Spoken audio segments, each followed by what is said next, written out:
everyone, and welcome to Daily Newspaper Analysis, which is brought to you by LawSikho. So we hope that you're all doing fine and great, and that you're all learning each day.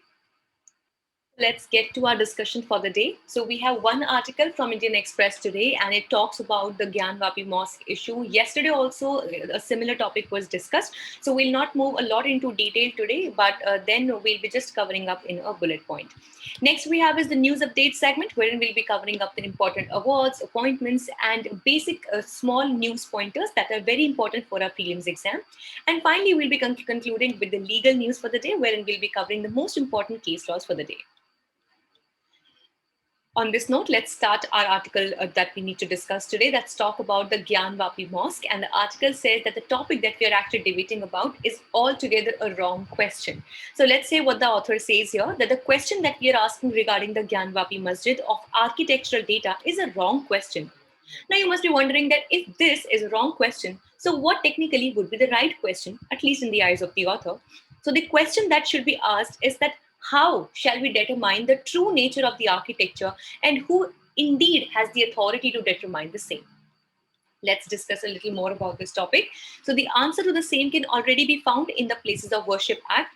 We would suggest that if you want to discuss or if you want to know a little more in detail about this, that you can definitely visit or you can go through our yesterday's newspaper analysis that has talked much more in detail about the Places of Worship Act. So one of the reasons why a 1991 Act mentions the date of ascertainment of religious places as 1947 was to resolve the debate of conflicted architecture. So since 1947, 15th of August, as also was discussed yesterday, it was like this article, this particular act, it states that this country decided to act on the values of a modern state and not on the sentimentalities of politics or mythology. Now, of course, when we talk about in the practical or in the real sense, definitely this is not happening, verb additum, and we are not really following what this act really says in letter and spirit. The act does makes it clear that it is not legally tenable or it is not legally suitable in that manner or legally affordable to make mythological claims on religious sites, as is exactly happening in the Gyanvapi Mosque case as well. So neither is making architectural claims or examination of the same quite much valid in the eyes of law. So by ordering an inspection, the judiciary should note that it is going against, that it would go against the ideas of modernity that were enshrined in the constitution, and the higher courts should be wary of such petitions. Now, this article also suggests that what actually should the higher courts be doing? That they should summarily reject such petitions and inhibit people from trying to define history with an arbitrary slice of history.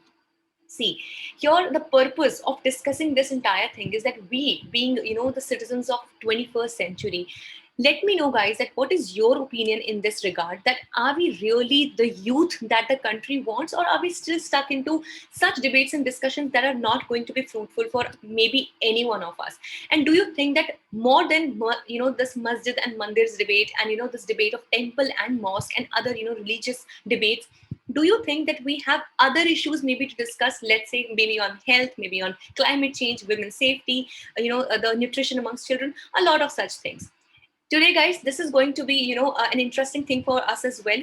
Do put down your comments, do put down your viewpoints in the comment section. I will be really very happy to read all of your opinions. Let me know, guys, that do you think that we as youth should be focusing upon other issues more precisely, or do you think that this is also a way too valid or really a valid discussion that we should be paying our time, attention, and effort towards? Let me know in the comment section below.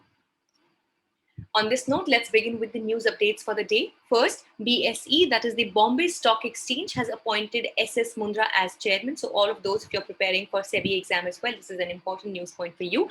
So the leading stock exchange, the Bombay Stock Exchange, has announced that the board has appointed SS Mundra, who is also a public interest director, as the chairman. He will be replacing Justice Vikramjit Sen. Secondly, Uttarakhand reported the highest number of bird species. So the state of Uttarakhand reported the highest number of bird species at 293, while the maximum number of checklists, by checklist here we mean the list of birds that have been seen and heard by the bird watchers, at 192, and that was uploaded from Jammu and Kashmir, according to the primary report from the bird watchers in the Himalayan regions of India, Nepal and Bhutan. Thirdly, World Hypertension Day, that was yesterday on 17th May. So on May 17th, we celebrate the World Hypertension Day, which is a day dedicated to highlighting the importance of monitoring blood pressure and bringing global awareness to the 1 billion people living with high blood pressure worldwide. Fourthly, launch of INS Surat and INS Udaygiri. So Defense Minister Rajnath Singh launched two frontline warships of the Indian Navy, Surat and Udaygiri, at the Mazagaon Docks Limited in Mumbai. So Surat is the fourth guided missile destroyer of P-15B class, and while Udaygiri is the second stealth frigate of P-17A class. Fifthly, Prime Minister launched the 5G test bed for use. So India's indigenous 5G test bed was launched by PM Modi to support India's industry and startups in the next generation technologies. It has been developed as a multi-institute collaborative project by a total of 8 institutes led by IIT Madras.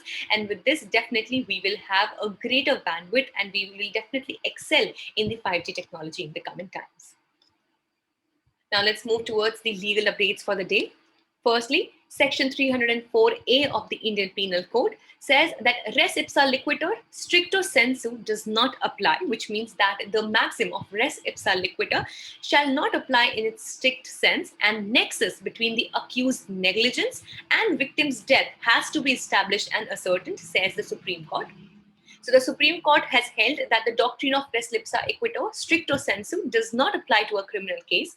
The prosecution first has to prove negligence and then establish nexus, that is a connection between negligence of the accused and the death of the victim.